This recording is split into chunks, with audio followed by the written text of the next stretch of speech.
안녕하세요. 오늘도 사연 살롱을 찾아주셔서 감사합니다. 저는 60대 중반의 여성이에요. 얼마 전 사연 채널을 알게 돼서 요즘 정말 열심히 듣고 있어요. 저도 사연을 보내시는 분들처럼 인생의 풍파를 겪어서 그런지 더 많이 공감하는 부분이 있는 것 같아요. 어릴 때부터 큰 욕심 없이 주어진 것에 만족하며 살아야 한다고 부모님께 배워서인지 저는 일확천금을 꿈꾼 적이 없었어요. 대신 남들에게 내가 할 수 있는 만큼 베풀고 도움이 필요한 사람은 도와주며 그렇게 살려고 노력했죠. 내가 남들에게 친절하면 남들도 잘해줄 거라고 젊을 때는 그렇게 믿으며 살았었네요. 하지만 그런 믿음이 산산이 깨지는 경험이 한 차례 있었답니다. 저는 몇 년 전 친구 같은 좋은 남자를 만나서 아주 늦은 재혼을 했어요. 원래는 지방에 살았었는데 그 사람과 함께 지금은 경기도에서 살고 있죠. 저희 부모님은 제가 20대 때 모두 돌아가셨어요. 두 분 다 빗길에 교통사고로 갑자기 돌아가셔서 저는 슬픔을 잊기 위해 그저 일하고 또 일만 했었답니다. 그러다 보니 홍기를 놓치고 제대로 된 연애도 한번 못했어요. 나이가 좀 들었을 때 친척분이 소개한 남자와 구색을 맞춰 살아야겠다는 생각에 결혼을 했지만 그 남자의 바람길을 견디지 못하고 이혼을 하고 말았죠.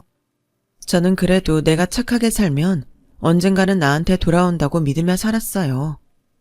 다시 직장을 잡아서 일을 시작했는데 거기에서 저는 몇 년 전 부인을 병으로 잃고 혼자가 된 남자를 만나게 됐어요. 그 사람은 저를 마음에 들어했고 계속 만나자고 졸랐어요. 회사가 끝나면 친구도 취미도 없어 그저 집에서 지냈던 저는 그럴 거면 이 남자라도 만나자 하는 마음으로 그 사람과 사귀기 시작했어요. 남자는 첫인상은 좀 무뚝뚝했지만 성실하고 진지한 사람이었고 전 남편의 바람기에 질렸던 저는 재미는 없어도 그런 면들을 좋게 보고 결혼까지 하게 됐어요. 남편에게는 전 부인과의 사이에서 낳은 딸 둘이 있었어요. 남편은 제가 다니던 회사의 거래처 공장장이어서 아이들을 경제적으로 크게 어려움 없이 키웠다고 했어요. 수정씨, 혹시 아이들이 말을 잘 안 들어도 이해해줘요. 어릴 때부터 지들 엄마가 아파서 내가 엄마 자리까지 채운다고 오냐오냐 뭐든 다 들어줬거든요. 엄마가 저 세상 가고는 더 그랬고요. 버릇이 없어 보일지는 몰라도 본심은 착한 애들이에요. 라며 남편은 결혼 전 저에게 조심스럽게 말했어요. 걱정 말아요. 아이들이 얼마나 힘들었겠어요. 제가 노력해볼게요. 아이를 키워본 적은 없지만 엄마가 살아계셨을 때 가끔 엄마를 따라 보육원 봉사를 했었기 때문에 그래도 부딪히면 해나갈 수 있을 거라고 생각했어요. 아이들은 초등학교 4학년하고 2학년에 다니고 있었어요. 결혼 전 처음 남편 집에 아이들을 보러 갔을 때에는 둘 다 말도 없고 낯을 가리는 것 같아서 걱정이 됐죠. 하지만 결혼을 하고 집에 들어오니 점차 저한테 가까이 다가오더군요. 둘째가 먼저 저한테 학교에 와달라고 말을 걸었고 그 다음에는 큰아이도 저한테 도시락 반찬이 맛있다고 했어요. 셋지만 아이들이 처음 말을 걸어줬던 그때는 지금도 안 잊혀지네요. 저와 아이들은 점점 가까워졌고 몇 달 후 둘 다 저한테 엄마라고 부르기 시작했어요. 정말 감격스럽고 행복했던 시간이었어요. 다행이다. 당신이 좋은 사람이라는 걸 알고 아이들도 생각보다 더 빨리 마음을 열어준 것 같아. 이게 다 당신 노력 덕분이야. 정말 고마워. 그런 말이 어딨어요. 나야말로 이렇게 이쁜 딸이 둘이나 생겨서 얼마나 좋은지 몰라요. 앞으로 쭉 우리 소연이 소정이한테 좋은 엄마가 되어줘. 솔직히 아이들이 당신을 받아들이지 않아도 어쩔 수 없다는 각오까지 했었는데 이렇게 잘 지내는 걸 보니 욕심이 생기네. 내가 너무 딸들만 챙기는 아빠 같은데 그만큼 당신도 생각하고 있다는 거 잊지 말고. 알았어요. 나도 좋은 엄마가 될 수 있게 노력할게요. 당신이 집안일로 더 이상 걱정하지 않았으면 좋겠어요. 아이들은 엄마를 보내고 4년이 지나고 있었어요. 둘째는 그렇다 치고 큰아이는 엄마가 생각이 많이 날 텐데도 저한테 다가와 준 것이 너무 기특하고 고마웠어요. 그래서 아이들한테도 더 잘하려고 많이 애를 썼어요. 아이들은 아이들대로 엄마의 따뜻한 품이 많이 그리웠던 것 같아요. 밖에서 만나면 먼저 뛰어와서 제 손을 잡는 아이들을 보며 결혼하기를 정말 잘했다고 생각했어요. 아이들이 그리워했던 따뜻함을 많이 느끼게 해주고 싶었고요. 둘 다 별로 속도 썩이지 않았고 학교 생활도 원만했어요. 큰아이는 똑부러지고 야무진 데다가 아주 당차서 많은 사람들 앞에서 발표도 잘했어요. 둘째는 책 읽는 것도 좋아하고 아기자기한 데가 있는 천상 여자 같은 성격이었고요. 하지만 아이들이 고등학생, 중학생이 되자 모든 것이 변했어요. 그 무렵 아이들의 외가 쪽 사람들이 해외에서 살다가 한국으로 들어왔고 오랫동안 왕래가 없던 아이들을 만나고 싶다고 하더군요. 그런데 어쩐 일인지 남편은 썩 내켜하지 않았어요. 죽은 딸의 자식이 보고 싶은 건 당연한 거예요. 물론 당신이 결정할 일이지만 아이들도 외할머니나 외가 식구들이 보고 싶을 수 있잖아요. 만나게 해주는 게 나쁘지 않을 것 같아요. 그거야 나도 알지. 근데 사실 장모나 그 사람 식구들이 나를 좋아하지 않았었거든. 그래서 오랫동안 나한테 연락도 안 했고 아이들도 찾은 적 없는데 이제 와서 이러는 게 왜 그러나 싶기도 해. 시간이 많이 흘렀고 아이들이 보고 싶어졌을 수도 있죠. 소연이는 보고 싶어 하는 것 같아요. 소정이는 언니가 그러니 자기도 같이 가겠다고 했고요. 아이들이 원하면 한 번이라도 만나게 해주는 게 어때요? 남편은 제 말에 어쩔 수 없다는 듯이 아이들이 외가 식구와 만나는 걸 허락했어요. 사실 저희 집은 부모님이 돌아가시고 저만 있어서 아이들이 갈 외가가 없다는 게 마음에 걸렸었거든요.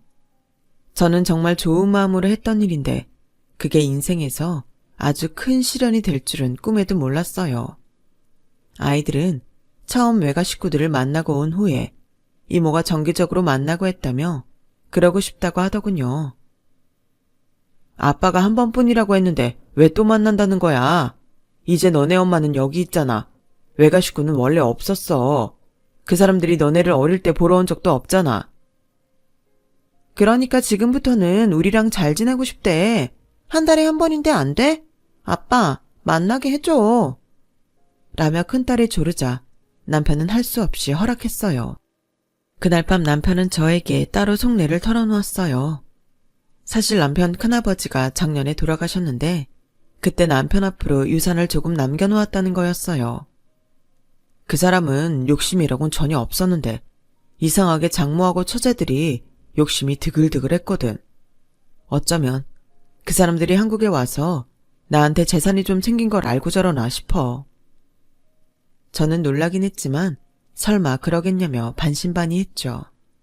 하지만 아이들이 자기 이모와 외할머니를 만나는 횟수가 늘면서 그 말이 어느 정도 사실임을 알게 됐어요. 한 달에 한 번 만나던 횟수를 늘려서 2주에 한 번씩 만나고 몇 개월 정도 지나자 아이들이 저를 대하는 태도가 변하기 시작했어요. 그날도 저는 늦게까지 공부하고 온 큰아이를 위해서 계란 샌드위치와 주스를 챙겨줬죠. 하지만 아이는 앞에 놓인 음식을 먹을 생각도 하지 않고 저한테 차갑게 말했어요. 앞으로 이런 거 챙기지 마. 내가 알아서 먹을게. 왜? 간식이 마음에 안 들어? 그럼 다른 걸로 해줄까? 난 네가 계란 샌드위치 좋아해서 괜찮은 줄 알았지. 아, 됐다고. 우리한테 잘해주는 척 좀 하지 마. 엄마 속셈 우리가 모를 줄 알아? 이제 다 알았으니까 쇼 좀 그만하라고. 저는 너무 놀라서 무슨 말을 해야 좋을지 몰랐어요. 일단 아이 앞에서 간식을 치우고 방으로 들어와서 놀란 마음을 진정시키느라 애를 썼죠. 큰아이가 학원에 가고 둘째가 학원에 갔다 오는 소리가 들렸어요. 다행히 둘째는 제가 챙겨주는 걸 아무 말 없이 먹었어요. 오늘 학원에서는 안 힘들었어? 저번에 영어 숙제 어렵다고 했었잖아. 라며 조심스럽게 말을 걸자 둘째는 저를 빤히 보더니 엄마, 정말 우리 사랑하는 거 맞아? 이런 거 다 연기 아니야?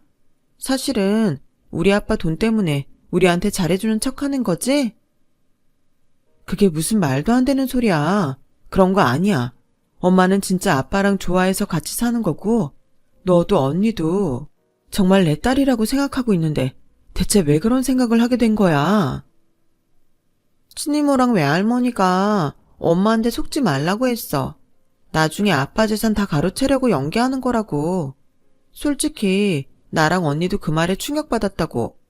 기분도 나빴고 우리는 진심이었는데 엄마는 그게 아니라고 하니 누가 기분이 좋겠어. 아니야, 그렇지 않아. 엄마는 그냥 아빠랑 니네가 좋아. 너희가 나한테 얼마나 소중한데 그런 말을 해. 엄마한테 물어보지도 않고 그렇게 생각했다니 너무 속상하다. 정말 너네를 좋아하는 척한 거라면 사랑하지 않는다는 건데 어떻게 그렇게 오랫동안 그런 짓을 할 수 있어? 그럴 수 있는 사람은 없어. 그분들이 왜 너희한테 그렇게 말씀하셨는지는 모르겠지만 엄마 진심을 믿어줬으면 좋겠어. 엄마는 니네가 나한테 먼저 와서 말 걸던 때를 못 잊어. 그때부터 소연이 소정이 너희를 내 자식으로 여기고 살았어. 그렇게 생각한 거지. 우리가 친자식은 아니잖아. 나나 언니도 화가 나는 건 어쩔 수 없어. 라며 둘째는 자기 방으로 들어가 버렸어요. 저는 남편한테 이 사실을 말할까 하다가 그만뒀어요. 안 그래도 남편 회사가 정 같지 않아서 공장에도 타격이 있다고 하더라고요. 이런저런 일로 속 썩는 게 많은 남편을 걱정하게 만들고 싶지 않았어요. 아이들은 이제 남편이 외가 사람들을 그만 만나라고 해도 말을 듣지 않았고 거기서 자고 오는 일도 많아졌어요. 평범한 이모나 외할머니라면 당연히 그러라고 하겠지만 그렇지가 않으니 저는 걱정이 됐죠. 아이들이 점점 더 저와 멀어지고 있었거든요. 그러다 결정적으로 아이들과 사이가 벌어지는 일이 생겼어요. 제가 백화점 세일하는 데에서 아이들 옷을 사왔는데 그걸 본 큰아이가 옷 가격표를 보더니 둘째가 손에 든 것까지 빼앗아 전부 휴지통에 집어넣더라고요. 소연아, 너 이게 무슨 짓이야? 옷이 마음에 안 들면 바꿔달라고 하면 되지.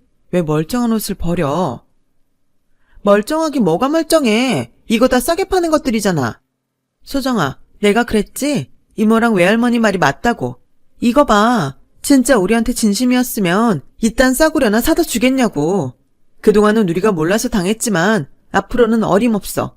그리고 우리 용돈도 아빠가 주라고 한 것보다 조금 줬지? 당장 제대로 다 내놔!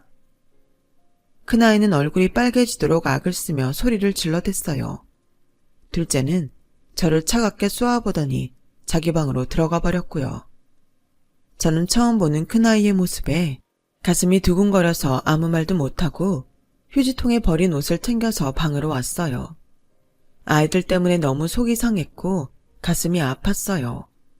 저는 다음날 큰아이 학원 앞에서 아이를 기다렸다가 같이 빵집에 들어가 좋게 말했어요.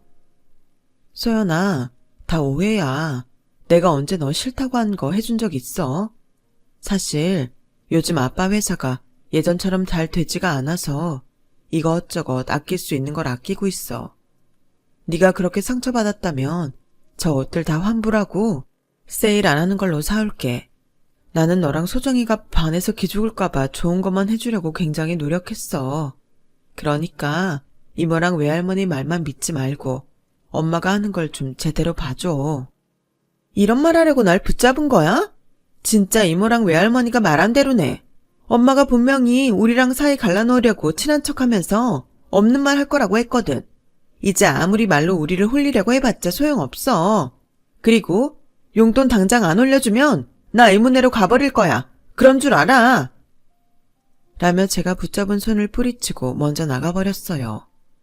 아이들은 이제 전처럼 저를 믿어주지도 않았고 저와 잠시라도 같이 있으려고 하지 않았어요. 당시 남편은 공장일로 집에 늦게 들어와서 아침 일찍 나가느라 무슨 일이 있는지도 몰랐어요. 남편은 아이들 자는 모습밖에 보지 못했으니까요. 한참 아이들한테 돈이 많이 들어가는 때라 저는 두 아이의 원대로 해주기 위해서 남편이 출근하고 아이들이 학교 간 다음에 도우미로 다른 집에 가서 일을 해야 했어요. 조금이라도 생활비를 보태면서 저금도 해야 했거든요. 용돈을 남편 몰래 올려줬는데도 큰아이는 더 많은 돈을 달라고 떼를 썼어요. 결국은 저도 화가 나서 한마디 하고 말았죠. 지금 우리 집이 어떤 상황인 줄 알기나 해? 아빠가 왜 저렇게 늦게까지 일하시는데 넌 큰딸이면서 그런 걸 알아주려고 하지도 않아? 그렇게 돈이 필요하면 앞으로는 아르바이트라도 해. 지금 용돈도 니네 또래보다 훨씬 많잖아. 이제야 본색을 드러내는구나. 그래, 외할머니가 이럴 거라고 했어. 이래도 우리가 엄마를 오해한 거야? 엄마 하는 거 보면 다 이모랑 외할머니 말이 맞다고. 그동안 우리를 속였잖아. 아빠 재산 노린 거 맞잖아. 라며 소리를 지르며 화를 내더니 집을 나가버렸어요. 방에서 그걸 듣던 둘째는 가방을 들고 나와서 저랑 눈도 안 마주치고 학교에 가버렸고요. 그리고 얼마 안 가서 학교에서 연락이 왔어요. 소연이 어머니시죠? 저 소연이 담임인데요. 요즘 소연이가 지각도 많이 하고 수업 중간에 나갈 때도 많아요. 작년 담임하고 이야기해봤는데 안 그랬다고 하더라고요. 혹시 집에 무슨 일이라도 있나요? 걱정이 되네요. 제가 몇 번 불러서 이야기해봤는데 말을 안 해요. 이러다가 성적도 떨어지고 대학에 못 가게 될까봐 그래요.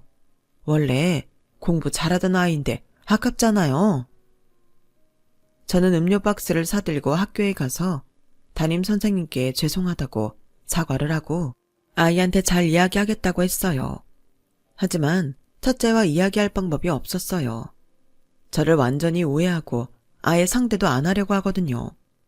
그래서 아이를 외가와 이야기를 해봐야 될 것 같아서 연락을 해봤지만 제 전화는 아예 받지도 않았어요.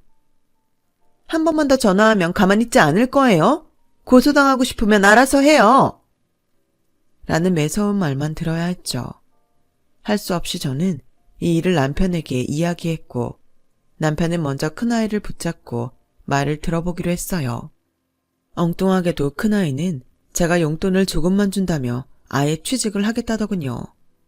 하지만 저는 남편이 용돈으로 주는 것 외에도 더 많은 돈을 아이에게 주고 있었고 그걸 일일이 가계부에 적어놓았어요.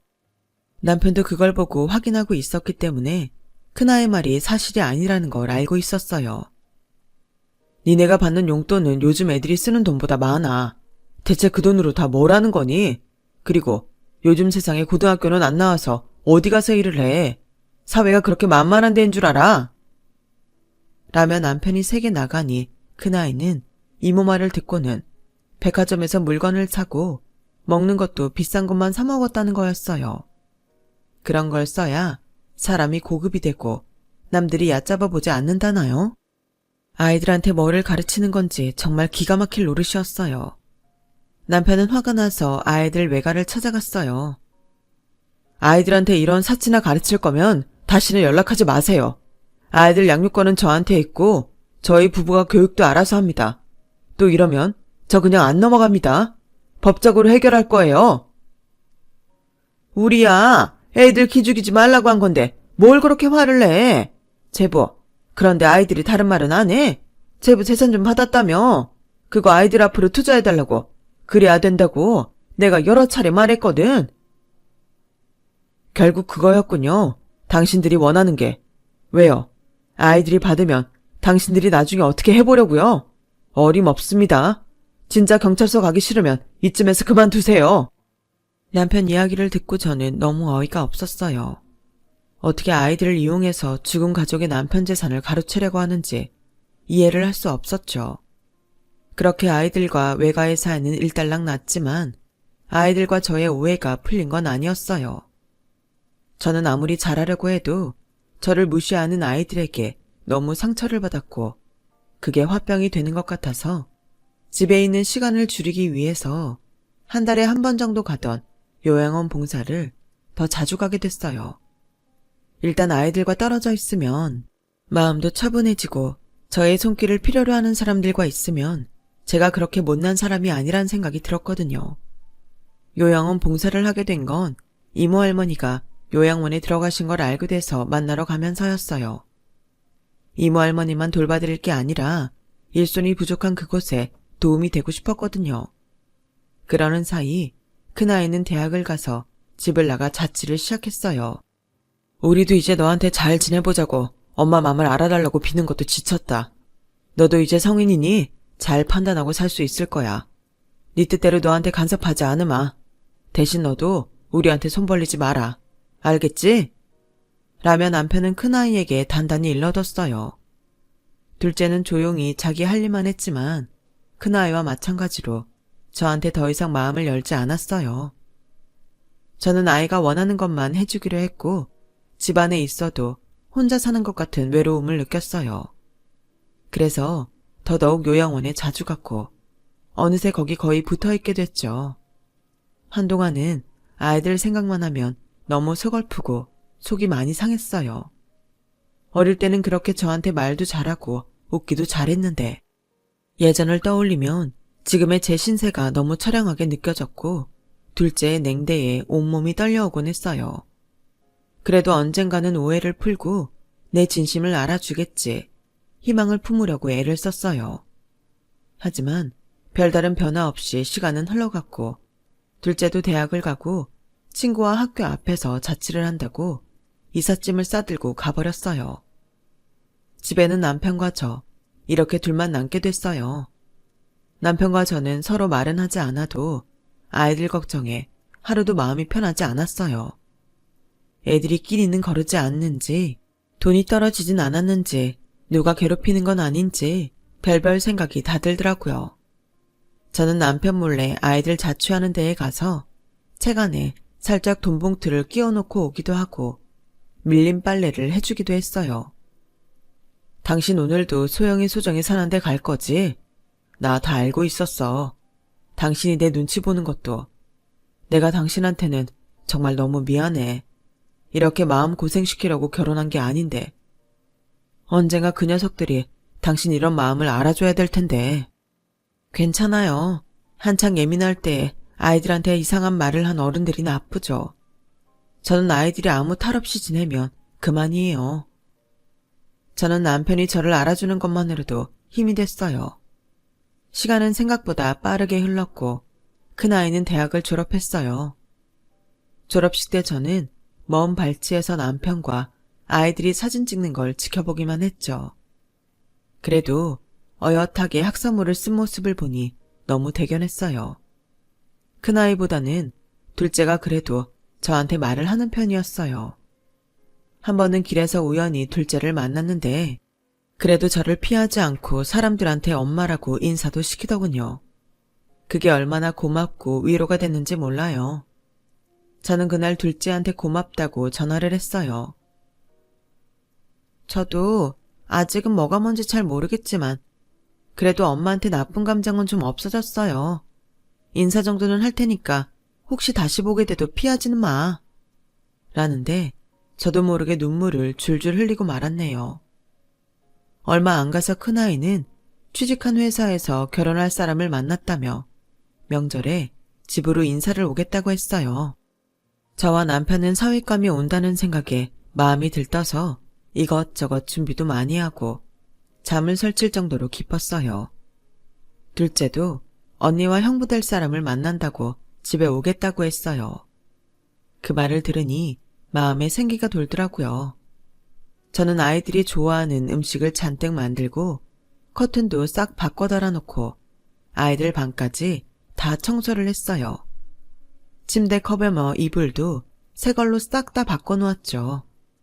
명절날 아이들이 오자 시끌시끌 말소리에 오랜만에 사람 사는 집 같아서 정말 좋더라고요. 남편도 기분이 좋았는지 약주를 계속 마시더니 좀 취하는 것 같더라고요. 그래, 이게 가족이지. 이렇게 모이니 얼마나 좋은지 모르겠다. 자네, 우리 소연이랑 결혼하고 이렇게 잘 살아야 되네. 네, 명심하겠습니다, 장인어른. 그렇게 기분 좋은 시간이 끝나고 소연이 신랑감이 돌아간 뒤였어요.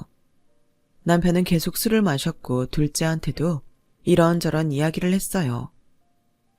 엄마도 나도 이제는 마음 편해졌으면 좋겠다.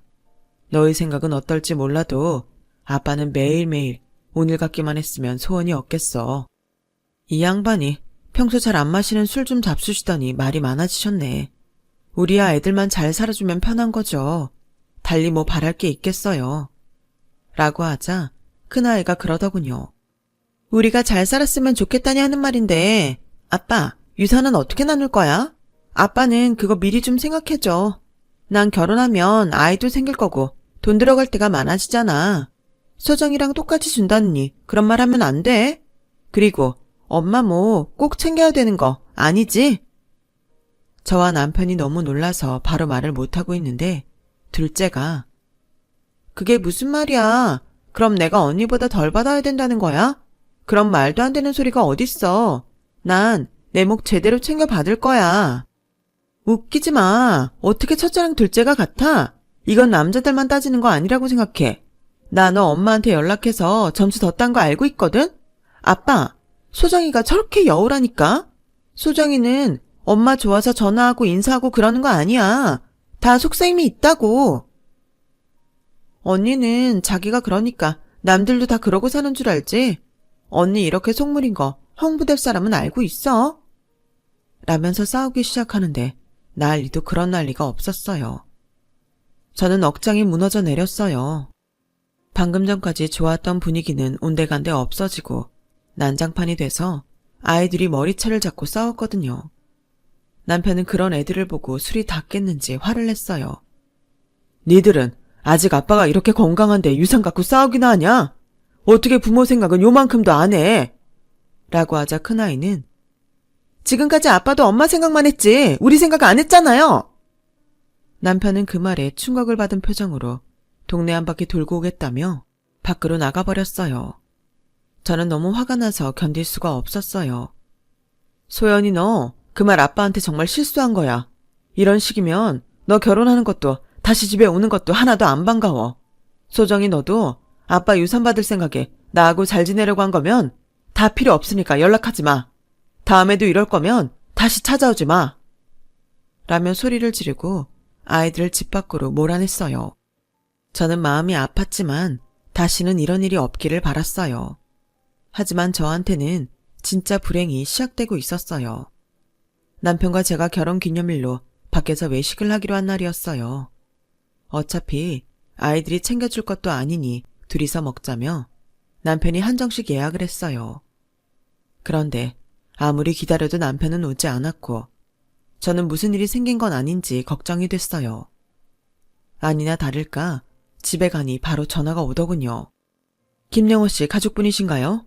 여기 땡땡병원 응급실인데요. 김영호 씨가 교통사고를 당해 수술 들어갔는데 위독한 상태입니다. 그 다음은 제가 뭘 했는지 기억나지도 않네요. 정신을 차려보니 저는 수술실 앞에서 두 손을 잡고 제발 수술이 잘 끝나게 해달라고 기도만 하고 있었어요. 이야기를 들어보니 음주운전 차량이 남편 차를 정면에서 들이받았다는 거였어요. 음주운전자는 경찰에서 조사를 받고 있다고 했어요.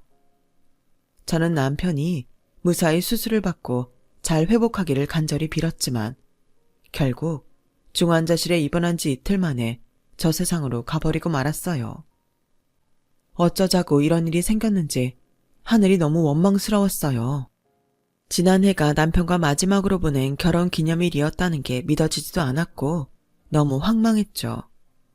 장례식장에서도 사람들 조문도 제대로 못 받고 그저 멍하니 앉아있기만 했는데 아이들이 저를 보자고 하더군요. 저는 아이들을 따라 카페에 갔어요. 그랬더니 큰아이가 제 앞에 서류를 내밀더라고요. 엄마, 아무것도 가진 거 없이 아빠 만나서 호의호식하고 살았으면 이제 다 놓아주고 우리한테서 떠나줘. 아빠 유산 지금 사는 집, 통장, 그 무엇도 건드리지 않는다는 각서랑 여기 유산 상속 포기서에 사인해. 계속 욕심부리고 나오면 우리도 가만 안 있을 거야. 저는 더 이상 아이들한테 설명하고 변명할 기운도 없었어요. 하지만 아빠가 돌아가시고 발인도 안 했는데 유산 이야기나 운운하다니 너무 어이가 없었어요. 왜 아이들이 이렇게까지 됐는지 모르겠더라고요. 제가 아이들을 잘못 키운 건가 싶어 그저 후회만 됐어요. 자나 깨나 아이들 걱정만 하던 남편도 너무 불쌍했고요. 그래, 니네 마음대로 해. 난 니네 아빠 유산 바란 적도 없어. 그런데 아빠 마지막 가시는 길에 꼭 이래야겠어? 장례가 다 끝나고 이야기해도 늦지 않잖아. 됐고, 이제 우리끼리 장례 알아서 잘 치를 테니까 엄마는 엄마 갈 길 갔으면 해. 나 엄마가 우리 엄마 자리에서 조문받는 것도 참고 볼 수가 없어. 여기에서 나가줘. 큰아이는 저를 금방이라도 잡아먹을 듯이 눈을 부라리며 말했어요. 둘째는 아무 말도 하지 않았지만 차갑기가 얼음장 같았고요. 저는 마지막으로 남편 앞에 향을 피우고 국화꽃을 놓고는 제대로 울지도 못하고 장례식장을 나와야 했어요. 집에 돌아온 저는 짐을 주섬주섬 챙기다가 남편과 찍은 액자 사진을 보고 눈물이 터져버렸어요. 그래도 아이들이 오면 또 왜 안 갔냐고 뭐라고 할까봐 통곡을 하며 짐을 챙겼죠. 그렇게 짐을 챙겨서 제가 간 곳은 요양원이었어요. 이모 할머니는 저를 보고 아무 말도 안 하셨어요. 제가 잠자리를 다시 봐드리고 저녁 간식을 챙겨서 드라마 보시라고 다들 모여있는 거실로 옮겨드리려는데 제 등을 쓰다듬으시더라고요. 그동안 애 많이 썼다. 내가 원장한테 말할 테니 갈 데 없으면 여기 있어도 돼. 할머니, 저 너무 억울해요. 분해요. 저는 이모 할머니 무릎에 얼굴을 파묻고 그동안 가슴에 쌓아두었던 서글픔을 전부 토해내며 펑펑 울었어요. 이모 할머니는 눈물이 맺힌 촉촉한 눈으로 그저 저를 쓰다듬기만 하셨죠. 그 당시 저한테 이모 할머니도 안 계셨더라면 어땠을지 정말 상상하고 싶지도 않네요. 제가 요양원에 직원방 하나를 얻어쓰게 되고 2달이 좀 못 돼서 이모 할머니는 세상을 떠나셨어요. 특별히 아프셨다기보다 노안으로 주무시다가 가셨죠. 마치 저에게 있을 곳을 주시기 위해서 마지막까지 저를 지켜주신 것 같아 그게 더 마음이 아팠어요. 저는 이모 할머니가 돌아가신 후에도 요양원에 남아서 할머니, 할아버지들을 돌봐드리고 말동무도 되어드렸어요. 제가 따로 갈 곳이 있는 것도 아니었고 힘든 저에게 두말 않고 자리를 내어준 곳이었으니 더욱 잘하고 싶었죠. 그리고 일주일쯤 지났는데 잘 차려입은 중년 남자가 저를 보러 왔어요. 박수정 씨 맞으시죠? 저 땡땡 법률사무소 이진혁 변호사입니다. 다름이 아니라 이모 할머니 되시는 한정분 씨가 박수정 씨 앞으로 유산을 남기셨어요.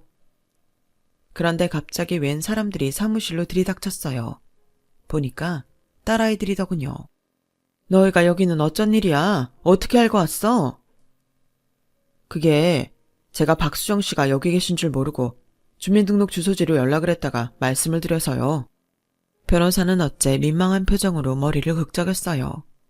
그때 큰아이가 다짜고짜 제 손목을 끌어당기며 일으켜 세웠어요.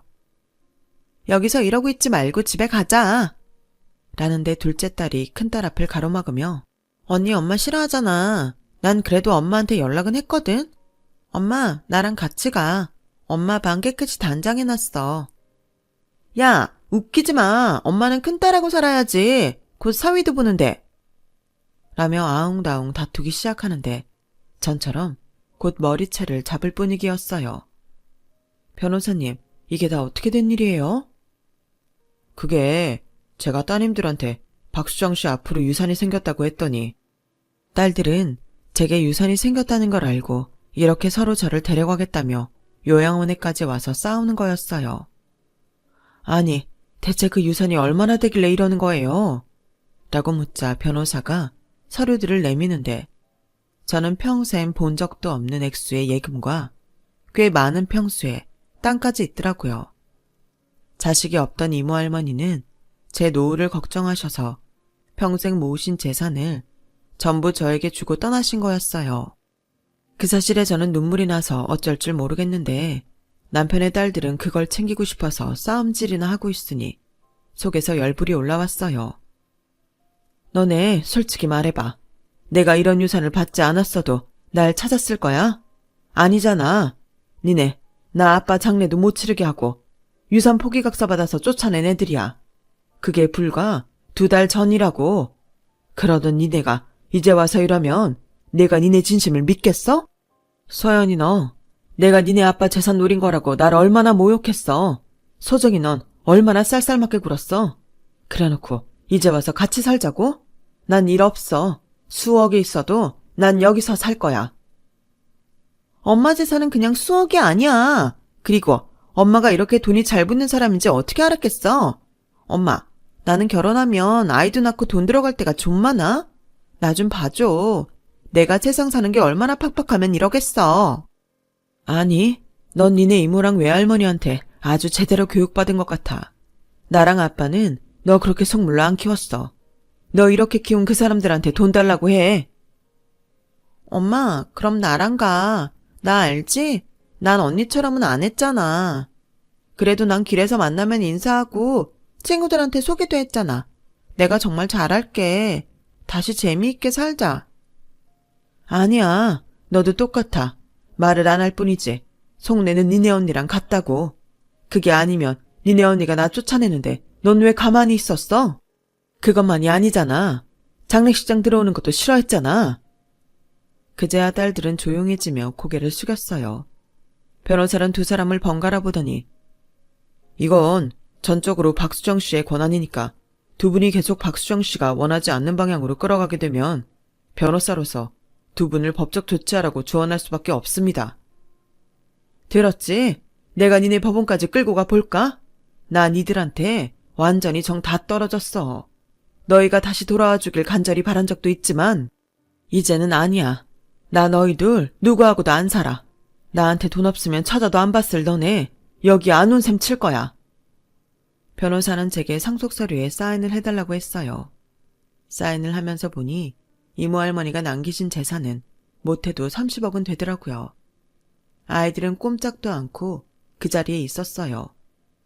니네 백날 거기 그렇게 있어도 나 다시는 너희 안 받아들여. 사람은 돈보다 더 소중한 게 있는 건데 너희는 나한테서 그걸 빼앗았어. 나 너네한테 10원 한 장 안 줄 테니까 그렇게 알아. 제가 난생 처음 무섭게 말하자 아이들은 더 이상 말을 못하고 집으로 돌아가더군요. 유산을 받은 저는 세금을 내고 요양원에 많은 돈을 기부했어요. 그리고 거기서 가까운 데에 집을 사서 전처럼 매일 요양원에 가서 할머니 할아버지들을 돌봐드렸어요. 아이들은 어떻게든 저와 다시 지내보려고 별 아양을 다 떨었지만 마지막에 너무 큰 상처를 받아서인지 다시는 마음이 열리지 않았어요. 그렇게 혼자 지내다가 요양원에 오시는 분이 연결을 해주셔서 저처럼 아내를 먼저 보낸 남자분과 만나서 살게 된 거예요. 자기 연금도 있고 모아둔 돈도 있으니 우리 사는 데는 부족하지 않다고 웃으면서 이야기도 해주더군요.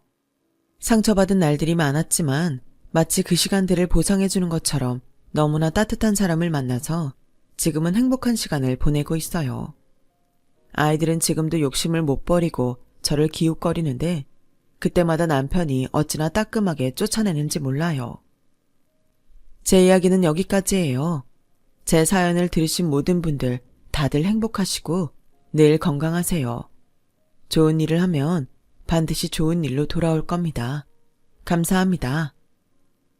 여러분, 사연 댓글에 응원과 현명한 조언 부탁드려요. 좋아요와 구독은 저에게 큰 힘이 됩니다. 오늘도 좋은 일 가득하세요.